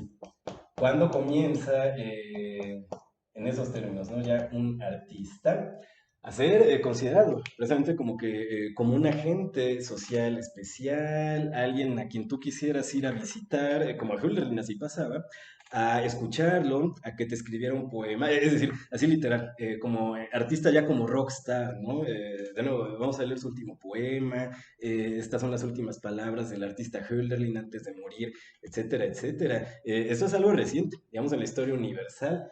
Antes del siglo XIX no encontrarías precisamente esa valoración de un artista como un genio rockstar. Bach, así siglo XVIII, por más monumental que sea su obra actual, por más arquetípico que sea en la historia de la música, en su contexto histórico, Leipzig, etcétera, pues era considerado como pues mero artesano, como el acompañante musical, qué sé yo, de las misas, de ahí en la capilla local, es decir, sí, seguro que tendría calidad, la gente lo querría escuchar, pero no era de ver a Bach el artista, vamos a hacer una biografía de Bach, pensando que hay algo ahí como que súper especial que encontrar, que no hay en cualquier hijo de vecina.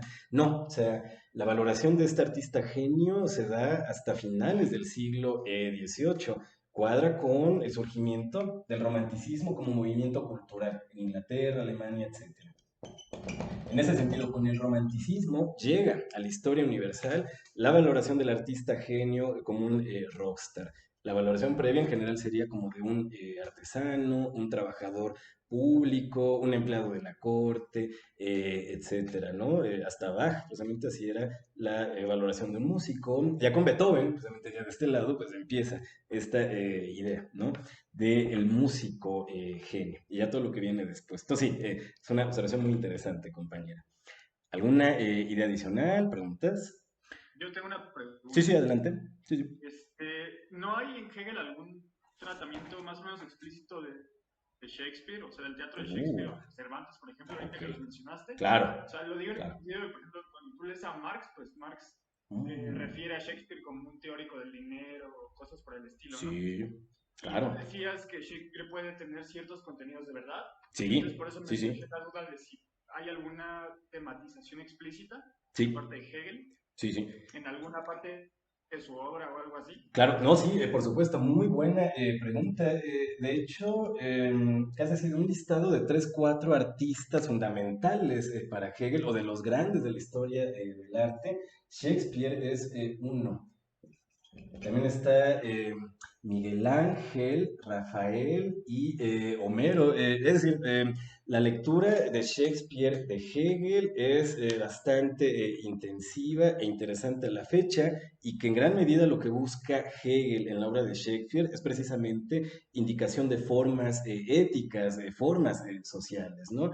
Que a partir de Shakespeare podamos tematizar el tránsito del feudalismo a la modernidad precisamente el imperio del dinero, de formas más como que individualistas de acción humana, que de todo eso podemos encontrar ilustración en el imaginario de Shakespeare. Sí, Hegel habla de todo esto en la estética. En concreto, donde está trabajando la forma drama, en la segunda parte de la estética, ¿no? Como parte de la forma drama, en su modo moderno, viene el estudio de Shakespeare, ¿no? Y ya en la parte histórica, cuando se habla de la poesía romántica, ahí viene otra vez de regreso Shakespeare, precisamente ilustrando cómo la forma drama ahora está siendo en la modernidad empleada como un vehículo de exposición de lo que es un sujeto como individuo libre, autónomo y toda la contradictoriedad social que esto puede implicar. Entonces, sí, en lo que viene después de Hegel, alrededor de la forma drama y después ya en lo concreto del drama moderno. Ahí se trabaja Shakespeare. Entonces, sí, como filosofía de la tragedia hay muchísimo que extraer de Shakespeare. Es el apunte acá que daría. Muy, muy interesante. Y sí, tal vez es bastante análogo lo que puede encontrar Hegel a lo que encuentra Marx en Shakespeare, ¿no? Leer El Mercader de Venecia, El Rey Lear, con un ojo socio-histórico que de, digamos, formas sociales, relaciones con medios de producción, se está mostrando en todo este imaginario dramático. Entonces, sí, Hegel, gran lector de Shakespeare en ese sentido, ¿no? Con un ojo socio-histórico. Muy bien. Ok, ¿alguna otra inquietud, pregunta, compañeros? Bueno, estoy atendiendo acá igual el tiempo, ¿no? Tal vez nos tomamos unos 5 minutitos, no mucho, para que puedan irse a sus demás clases virtuales, pero vamos a tratar ahí, reitero, de abordar todos los puntos y de pues, reponer poquito, ¿no? Ahí lo de tiempo que se nos fue por los ajustes técnicos. Pues este tema, entonces, origen de lo bello. Propongo así, en términos sencillos, recuperar la fenomenología del espíritu. En general esa es la indicación, por cierto, de los cursos, como para entender tal vez esta pregunta. ¿Cómo es que el arte llega de manera necesaria a la historia universal? ¿O por qué si hablamos del ser humano, de una u otra manera se nos viene el arte enfrente? Alrededor de la cultura humana hay arte, ¿por qué? Entonces, bueno, esa es la pregunta. Espero dar respuesta a esta pregunta con la fenomenología del espíritu. Entonces voy acá a citar, acá este texto clásico de Hegel, en el capítulo sobre la religión. En la fenomenología del espíritu se trabaja de manera conjunta el arte y la religión. Ya esto después en el sistema, en la enciclopedia, de hecho del 27, porque en la del 17 todavía estaban juntos arte y religión, como en la fenomenología. Luego Hegel ya llegó como una diferenciación más puntual, en esos términos precisamente de arte, religión y filosofía. Por eso en la enciclopedia lo ves desde la edición del 27 y luego ya en la del 30, y claro, en los cursos también ya está diferenciado esto. Entonces, bueno, es también un poco como preámbulo introductorio. Ahora sí, la cita. También como preámbulo pongo que en general en la fenomenología Hegel escribe muy abstracto, bastante barroco. Eso la gente a la fecha o bien le gusta mucho, o bien le gusta más la fenología por el carácter barroco en relación a los cursos o la enciclopedia, o bien al contrario, parece como que una cierta imperfección estilística de Hegel, ¿no? Es decir, esto también se ha escrito muchísimo, de los diferentes estilos de Hegel. Pues ahí va, ya ustedes juzgarán, ¿no? Cada quien. La cita va así. La primera realidad del espíritu es el concepto de la religión misma, o la religión como religión inmediata, y por tanto natural. En ella el espíritu se sabe como su objeto en figura natural o inmediata. Pero la segunda es necesariamente la de saberse en la figura de la naturalidad superada o del sí mismo. Es por tanto la religión artística, porque la figura se eleva aquí a la forma del sí mismo gracias a la producción de la conciencia, de tal modo que ésta contempla en su objeto su obrar o el sí mismo. Qué interesante, y de hecho personalmente me suena bastante bonito y poético a la fecha. Lo voy a poner en términos así muy sencillos, ¿no? Casi haciendo un poco acá de trabajo sociológico alrededor de Hegel, ¿no? Sí, bueno, se está marcando, por así decirlo, ¿no? De parte de Hegel, una diferencia, lo voy a poner lo más sencillo, ¿no? Entre venerar, entre que el humano venere a un objeto natural que no ha producido él mismo, piénsese en un árbol sagrado, en un río sagrado, en la montaña, etcétera, es decir, mero objeto natural, que es diferente en un sentido esencial. Venerar a este objeto natural como presencia inmediata ante mí, que venerar a un objeto que ha sido producido por la mano del hombre, es decir, que es diferente venerar meros objetos naturales a venerar objetos producidos por la mano humana, que hay una diferencia esencial en ese sentido, lo voy a poner aquí, entre venerar un árbol, una montaña, un río, el sol, etcétera, a venerar un fetiche, por más feíto y mal hecho que esté, a mí me salen siempre muy mal, ¿no? Acá como que estas Venus originarias, sí espero que ahí medio se vea en el pizarrón, ¿no? Figurillas como estas, ¿no? Que tenemos desde los sumerios, también en el horizonte prehispánico aparecen este tipo de figurillas, mucho este arquetipo, por cierto, de la madre tierra como madre nutritiva, la fertilidad, etcétera, ¿no? Todo lo que quieran, ¿no? Alrededor de estas Venus primitivas, ¿no? Dice Hegel, de bueno, es diferente venerar, de nuevo, meros objetos naturales, a venerar objetos producidos artificialmente por el ser humano. De alguna manera, dice Hegel, acá ya se está ante lo propio. Esto es un espejo, por así decirlo, ¿no? Del propio agente que construye el objeto, la figurilla, ahí en alguna colectividad primitiva. Pero de nuevo, a final de cuentas, aquí hay un cierto espejo del propio ser humano. Un espejo imperfecto, tal vez si lo vemos en estándares realistas, que de hecho la idea filosófica detrás del arte griego y su evolución en relación a esta imagen es que ahora sí, el espejo está como que más perfeccionado, ya se vería algo así como que la constitución anatómica promedio de hombre a mujer en el arte griego, esto no está todavía en el arte simbólico, de nuevo, ¿no? Un espejo como que amorfo, con mucho componente, de hecho todavía hay medio animal en la figura, que representa algo del humano, pero el punto es eso, ¿no? El origen del arte, o sea, para regresar a la pregunta, es la necesidad del ser humano de generar un espejo de él mismo, es decir, de transformar el mundo exterior en acomodo, en familiaridad al ser humano, ¿no? A uno mismo como individuo viviendo en una colectividad. No sé si hay alguna inquietud, pregunta, porque ese sería el punto. A lo mejor en estos aspectos sencillos, que más o menos así se formulan, por cierto, en esta introducción. La necesidad del arte es la necesidad del hombre de transformar el mundo exterior en adecuación, en familiaridad a sí mismo, como parte del trabajo de hacer el mundo exterior familiar, adecuado al ser humano. Para Hegel está la necesidad de producir este tipo de productos, es decir, no solo cuchillos, no solo hachas, sino figurillas sin utilidad. Es interesante también, por cierto, que estos objetos no tienen utilidad práctica, de que no te sirven para machacar los granos, no te sirven para cortar el cuero, no, o sea, parece que solo tienen esa función ritual. Es donde dice Hegel, bueno, El humano tiene que comer, es una necesidad fisicalista, de hecho dice en esta introducción, ¿sí? Pero también tiene una necesidad espiritual de transformar, de adecuar el mundo a él mismo, ¿no? Y parte de esa necesidad es la de generar espejos de nuestra propia constitución humana, a nivel individual, social, colectivo, etcétera. Esa es la necesidad del arte, el origen, si se quiere decir, del arte a nivel histórico, cultural, etcétera, ¿no? De nuevo, me parece bastante recuperable así hasta la fecha.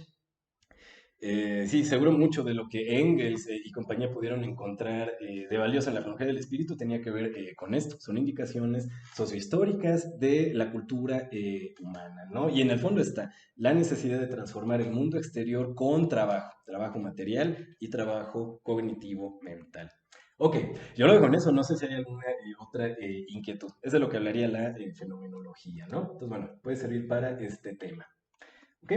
Muy bien, si no hay alguna inquietud en específico sobre el origen del arte, a ver, tengo por ahí una cita, ok.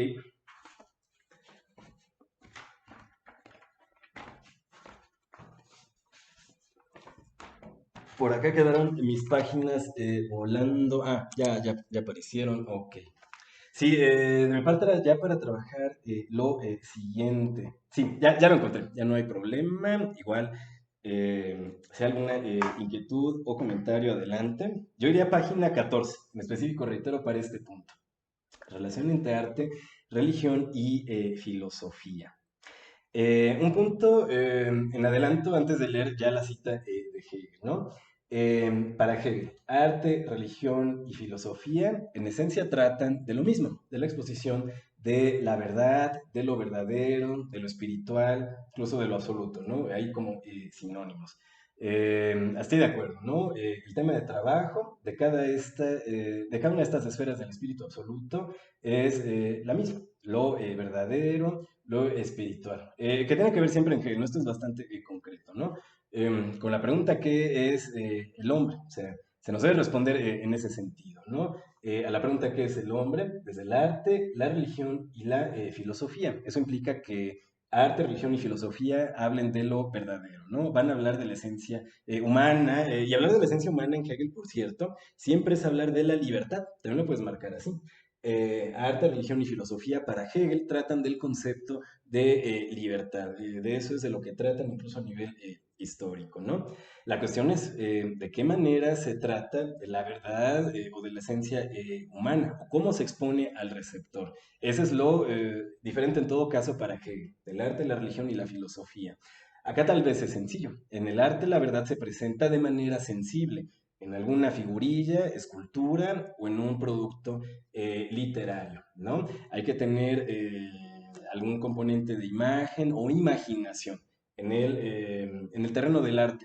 En la filosofía no, dice Hegel, en la filosofía se trata pues como que de conceptos puros, necesidad, libertad, sujeto, objeto, unidad, multiplicidad, ser nada, etcétera, ¿no? Conceptos filosóficos que no tienen como tal pues un contenido imaginativo, imaginario. Es bueno, ok, no se le puede dar una dimensión sensible a la idea de justicia, a la idea de bien, etcétera. En general dirá Hegel sí, pero precisamente para hablar de la justicia del bien en terreno de imagen e imaginación, para eso está el arte. La filosofía te debe describir, digamos, de manera lógica, discursiva, cómo están arreglados conceptos, nociones, palabras, para el caso, es decir, algo más abstracto, ¿no? El arte en lo sensible, la filosofía en lo conceptual.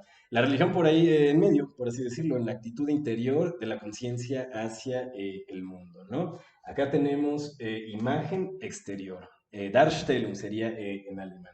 Acá tenemos Vorstellung en religión. Es una representación mental interna, cómo yo me concibo como parte del mundo, cómo yo creo que puede tener mi vida sentido, ¿no? Aquí en la Tierra. Esas preguntas, ¿no? Sobre el lugar del hombre en el cosmos, sobre el destino de un individuo para comunicarse con la humanidad, qué sé yo. Todo eso es terreno de la religión. Es representación mental interna, que no tiene todavía la religión, la depuración lógica de la filosofía.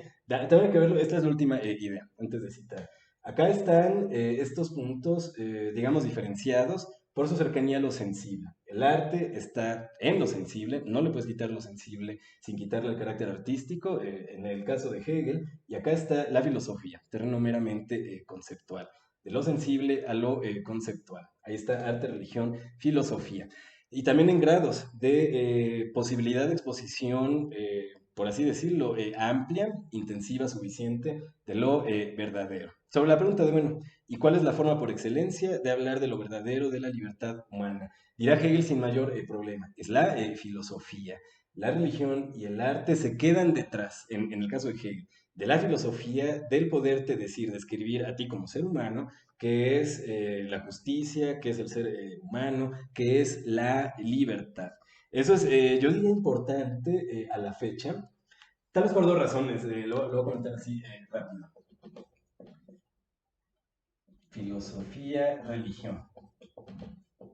De alguna manera, lo voy a poner así, el joven Hegel, en textos como el primer programa de sistema del helenismo alemán, textos de Frankfurt sobre religión y amor, etc., es decir, joven Hegel en general, va a considerar que la religión está encima de la filosofía, por una u otra razón a nivel de contacto con el imaginario emocional de los ciudadanos, o por el hecho de que la filosofía justo pone diferencias conceptuales, donde puede haber más bien una unidad ontológica, etcétera. Tenemos, por cierto, bastante fenomenológicos, curiosamente, ¿no?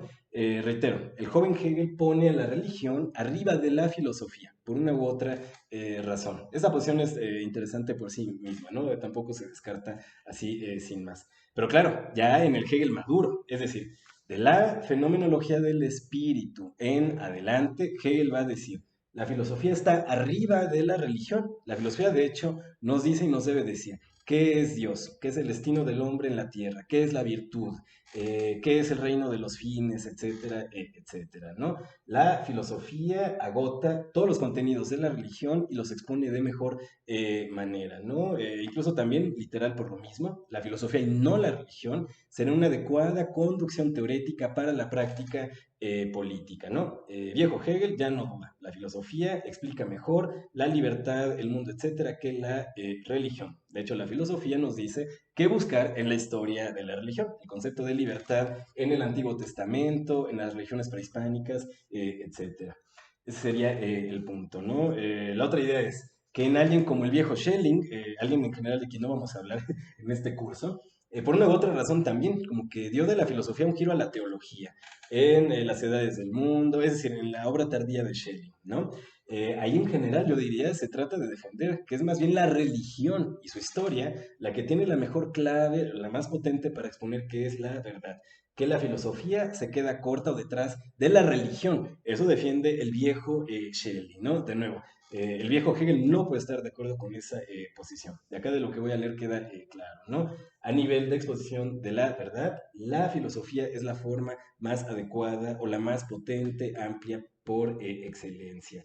La filosofía nos dice qué y cómo buscar verdad en la religión, no al revés. Entonces, bueno, ahora sí, de la página 14 dice Hegel. La verdad divina eterna aparece en estas tres formas de la conciencia. 1, en el arte. 2, como religión. 3, como filosofía. La forma del arte puede ser aplicada a cualquier cosa, todo puede ser adornado, así como se puede dar representación artística a todo lo devoto. Un poco más adelante. El arte contiene la manera más plena de exposición de la verdad, como ciertamente la verdad de la fantasía es presentada. De nuevo, a final de cuentas, si hablamos de arte, hay que hablar de imagen, de imaginación. No se trata nada más de concepto lógico puro, para eso está la filosofía. En el arte hay verdad, sí, pero en terreno de imagen y de imaginación. En la religión, igual para poner un pequeño punto, también hay verdad, pero en el sentido de una representación mental interior o de un rito o actitud mente-mundo. Todavía la religión para Hegel no es una forma de depuración lógica de contenidos, ¿no? Como concepto de justicia, libertad, etcétera, ¿no? Eso solo la filosofía. Ok, sí, sigo revisando el tiempo, vamos un poco cortos, pero sigo acá, con la intención necia de agotar todo, ¿no? Igual la siguiente semana podemos repasar lo pendiente, pero tenemos que avanzar y seguir un poco el programa. ¿Preguntas, compañeros? ¿Alguna inquietud? A ver, voy rápido a una cita para el tema de la muerte del arte, ¿no? Y luego ya el tema de las formas del arte y yo diría que no nos colgamos más allá de 2.5 o así. A ver, para muerte del arte, acá lo que voy a citar está en el curso de 1826. Aquí me parece muy claro lo que dice Hegel al respecto. Es lo mismo que está en el curso, ¿no? Pero acá encuentro una fórmula bastante condensada. La idea de muerte del arte en Hegel entonces. Cito Lecciones de 1826. Dice Hegel, el arte ya no procura nuestra necesidad espiritual, la satisfacción que en el arte buscaron otros pueblos en otros tiempos y solo en él encontraron. Por ello nuestros intereses se depositan más en la esfera de la representación y el modo y manera de satisfacer los intereses exige más bien reflexión, abstracción, abstractas representaciones generales como tales. Con esto la posición del arte en la vitalidad de la vida ya no es tan elevada. La representación, la reflexión o el pensamiento son lo predominante y por ello nuestra época está incitada primordialmente a las reflexiones y el pensamiento sobre el arte. Ok, suena bastante cercano a Danto, por cierto, ¿no? Por esta razón, marco 2 puntos de mi parte, igual ya para ir a la siguiente temática. Muerte del arte en Hegel. Básicamente, cuando nos empezamos a preguntar, como receptores del arte, pues literal, ¿qué significan estos productos? ¿Por qué fueron producidos, digamos, estos acá en este horizonte histórico? Estos por acá, imágenes más como las de Goya, Rembrandt, por este lado, ¿no? Vamos desde la filosofía del arte a preguntarnos qué quiere decir y por qué se produjeron en tal horizonte histórico ciertos productos. Es decir, hay una orientación reflexiva hacia el arte, cuando antes más bien se daba una orientación ritual, una orientación ornamental, se seguía creyendo que acá había algo sagrado, etcétera. Con de Hegel, no, pues bueno, esto ahora lo vemos como producción humana, hecha para el ser humano, con un posible ojo de estudio sociohistórico, como ya se ha propuesto, ¿no? Muerte del arte, reitero, porque ahora vamos a reflexionar, a definir el arte en lugar meramente de venerarlo o ponernos de rodillas frente a él. Es la idea que está en este curso de 1828, por cierto, ¿no? Ya no nos ponemos de rodillas ante Dios Padre o ante una escultura de Zeus, más bien la contemplamos a nivel de su confección estética, de su relación histórica, social, contenido filosófico, etcétera, ¿no? Ya no nos hincamos ante las imágenes. Eso en una conciencia emancipada, ¿no? Si hay todavía fetichización de la imagen, ¿no? Como hay mucho tal vez en el universo católico, podremos ver ahí como que insuficiente libertad desde Hegel, ¿no? Esto también puede tener una aplicación crítica, ¿no? Entonces, bueno, también muerte del arte implica pues que ya no hay ataduras para los artistas sobre qué es lo que deban hacer. Si te preguntas de, bueno, ¿qué es la libertad?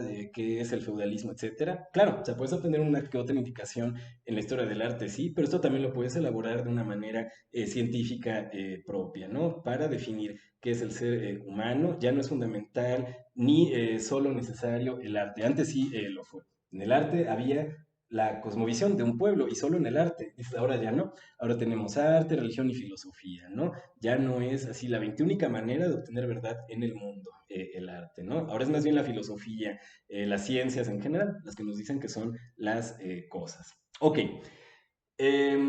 Claro, esto igual lo puedo retomar la siguiente sesión en la medida en que definir qué es el arte y cómo se puede hablar de muerte del arte en tal autor, Hegel, Joven Lukács, es objetivo central del curso, ¿no? Entonces igual de esto seguimos hablando la siguiente semana. Preguntas y comentarios, ahora sí ya casi express cerrando. El siguiente tema de mi parte sería formas del arte y sistema historia del arte. No voy a ir a citas que están de la página 16 a 17. Igual esto también lo puedo retomar más la siguiente sesión y tengo también una exposición en PowerPoint acá para mostrarles en la pantalla algunas imágenes. Primer punto, entonces, sobre qué es lo simbólico. Esa sería la secuencia de formas del arte. Simbólico, clásico, romántico. Son formas de presentar la verdad o la idea en lo sensible, ¿no? En general van en esta progresión. En el arte simbólico va a haber poco conocimiento de la idea, lo cual se traduce en una forma bastante abstracta o bizarra.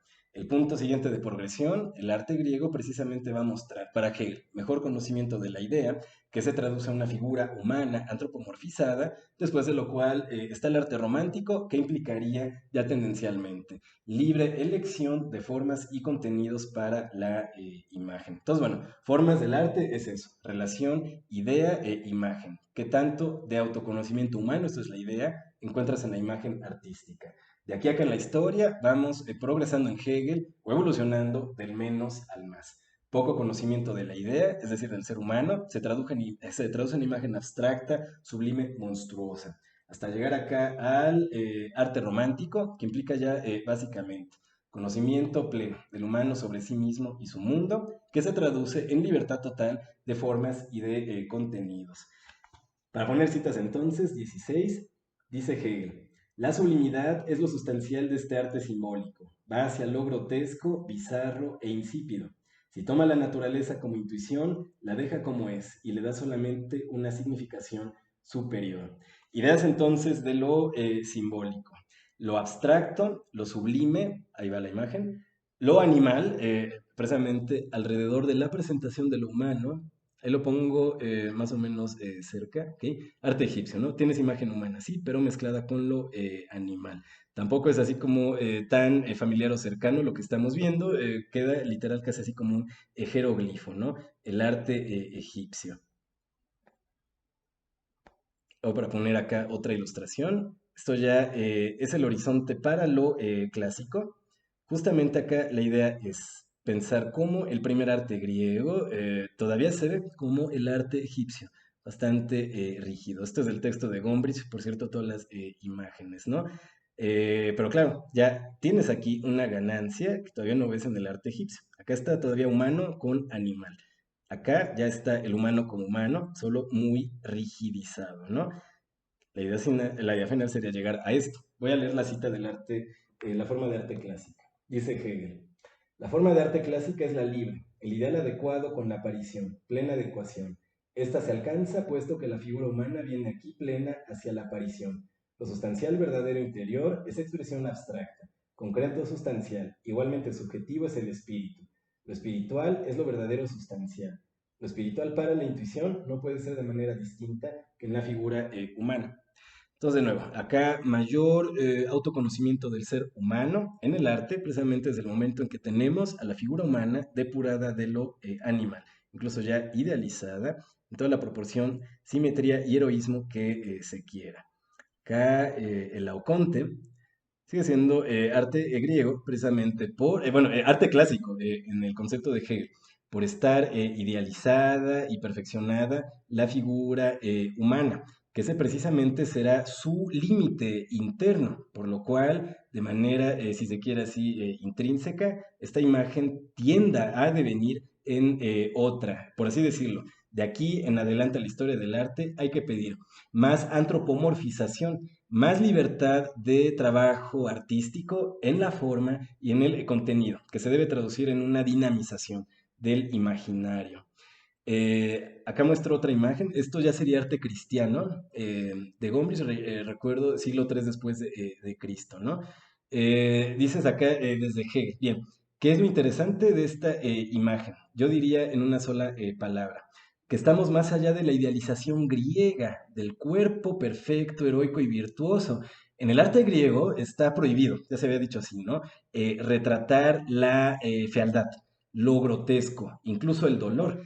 Es parte bien interesante del análisis de Lessing, de este mismo Lessing que les comenté, de cómo Laoconte, que está retratando un episodio muy feo, o sea, de cómo a un padre lo están devorando unas serpientes, él y a sus hijos, están sufriendo, ¿no? Los están mordiendo las serpientes y los van a matar. Mucho sufrimiento aquí, pero está contenido. Dice Lessing, este Laoconte no grita, no tiene la boca abierta, tiene un tono muscular heroico, sufre, pero se aguanta, ¿no? Como buen estoico, así de, te están rostizando, pero no pierdes la compostura. Acá ya no. Acá están rostizando aquí a los pobres compañeros cristianos, acá como que sí se están retorciendo ahí por todos lados, no mantienen la compostura estoica. Eso dice Hegel, eso es importante. es más antropomorfizado, darle cabida al dolor, al sufrimiento en la imagen, que tener mera idealización griega de dioses y de gente ahí como que superpotente. Si no, todos los seres humanos nos morimos, sufrimos, no nos gusta que nos rosticen, es decir, pues que nos muestren a todos, ¿no? No solo a los héroes, a los aristócratas, sino a cualquier hijo de vecina. Y también, pues como los humanos sufrimos, pues que se nos permita mostrar el sufrimiento en el arte. Reitero, más antropomorfización en la imagen romántica, que es desde el cristianismo hasta ya a futuro, ¿no? Eso de parte de Hegel. Voy a leer la cita, dos citas de arte romántico y luego muestro la secuencia y ya íbamos cerrando. Dice Hegel, igual 16. La tercera forma es el arte romántico. Ahí se disuelve la unión de lo interior y de la realidad y se reinstaura la oposición de lo incongruente. El espíritu en su esencia tiene como fundamento de su aparecer solamente el espíritu mismo. Con esto se llega más allá del arte, más abajo, casi para cerrar. La exterioridad está en lucha con lo interior, o lo último como válido frente a lo primero. Aquí aparece ya lo feo en la forma. La planificación del ánimo dentro de sí mismo es aquí dada. Ok, en pocas palabras, desde estas imágenes cristianas hasta llegar a el arte del romanticismo alemán, como Caspar David Friedrich, por ejemplo, o franceses como David. Decir, de lo que se va a tratar es de liberación de contenidos y de formas de trabajo artístico, básicamente para coger cualquier tema. El arte griego no te permite retratar el dolor, lo finito, lo grotesco, lo feo. El arte romántico, desde arte cristiano en adelante, sí te lo permite. Dice Hegel, eso sí, primero, la libertad del trabajo artístico llega en gran medida con la presentación de contenido bíblico. Antiguo, Nuevo Testamento, es de lo que hablan los artistas de este horizonte romántico, ¿no? Entonces, bueno, ahí está como que medio limitado, sí, bueno, no se permitía retratar así como que a cualquier madre o a cualquier humano sufriendo en el arte griego, ¿no? Acá sí se permite. Pues bueno, pero es por imaginaría cristiana, ¿no? La Virgen, Jesús, la crucifixión, etcétera, ¿no? Dice Hegel, sí, sí, sí, así empieza la liberación total del arte, ¿no? Con imaginario cristiano. Claro que hay más allá, por así decirlo. En Hegel la idea sería, más allá del arte de inspiración cristiana, ¿no? Que ya permite retratar lo finito, el dolor, etcétera, y eso es importante. Hay que retratar toda la cotidianidad. O de nuevo, emancipar al arte a nivel de forma y contenidos, que pueda retratar escenas de la vida cotidiana, como una escena acá de cantina, ¿no? Del arte holandés, este es Bruegel. No hay idealización acá, y hay una compañera ya con bastante vino encima, ya está sonrojadita, pero es eso, ya la vida de la calle, ¿no? De cualquier hijo de vecina, aterrizando en la imagen artística. En última instancia de eso se trata, de que el arte se domicilie en el mundo de lo humano, retratando lo alto, lo bajo, la vida cotidiana, cómo funciona, por ejemplo, el universo comercial en Holanda, esta es pintura holandesa, que a Hegel gustaba mucho, el arte holandés precisamente por ser arte terrenal, de lo cotidiano, ¿no? Puede ser eso, o sea, a final de cuentas, una presentación de cómo funciona el presente. No solo idealización, no solo héroes, sino gente borracha en una boda. Claro, dices, bueno, ¿y qué hay? Ups, acá va de nuevo. Sí, ¿qué hay de productos de la imaginación desbordada, como este William Blake, que no correlaciona, por así decirlo, esta imagen, parece como un dios bíblico, no lo es producto de la imaginación de William Blake, nada más, ¿no? Entonces, bueno, y no tiene derecho el artista a pintar sus sueños, sus inquietudes personales, etcétera, sin relación a un suelo histórico o alguna realidad existente. Dice Hegel, sí, es parte de la libertad del arte, ¿no? Dar rienda suelta a la fantasía del artista. William Blake todavía coetáneo de Hegel, ¿no? No lo llegó a ver, pero Hegel vio pintura de William Blake, pintura de románticos franceses, ahí cuadraría, ¿no? La idea de libertad en la forma y en el contenido. De eso se trata ya en última instancia en la forma de arte romántica.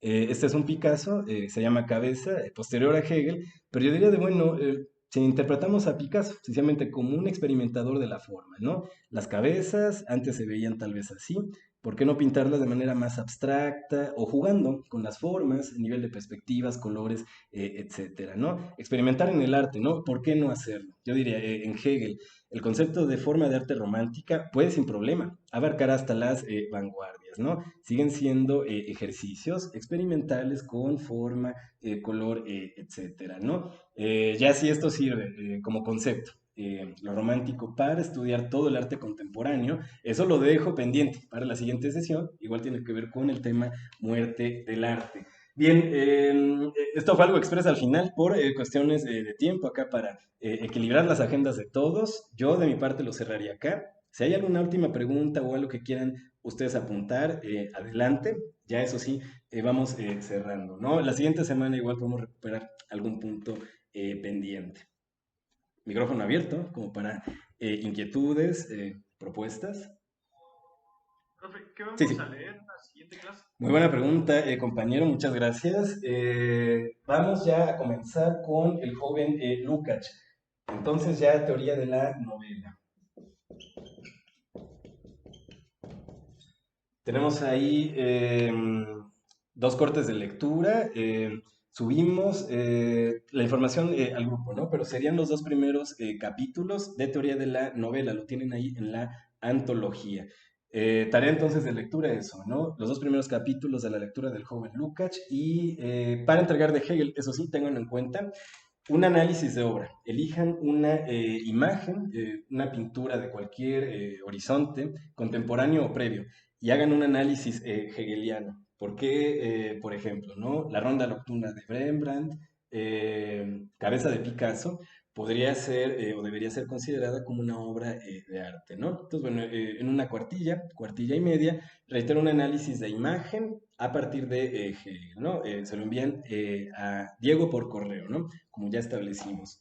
Muy bien, compañeros, ¿alguna otra pregunta, inquietud? Lo vamos a dejar acá entonces.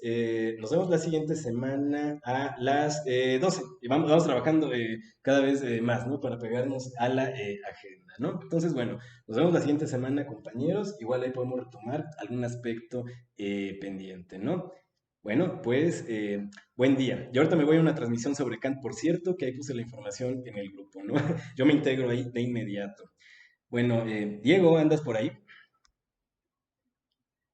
Sí, en efecto. Ok, bueno, pues me despido también, Diego, ahí seguimos en contacto. Ahorita ya me salgo de la transmisión. Bueno, adiós a todos, cuídense. Gracias. Gracias.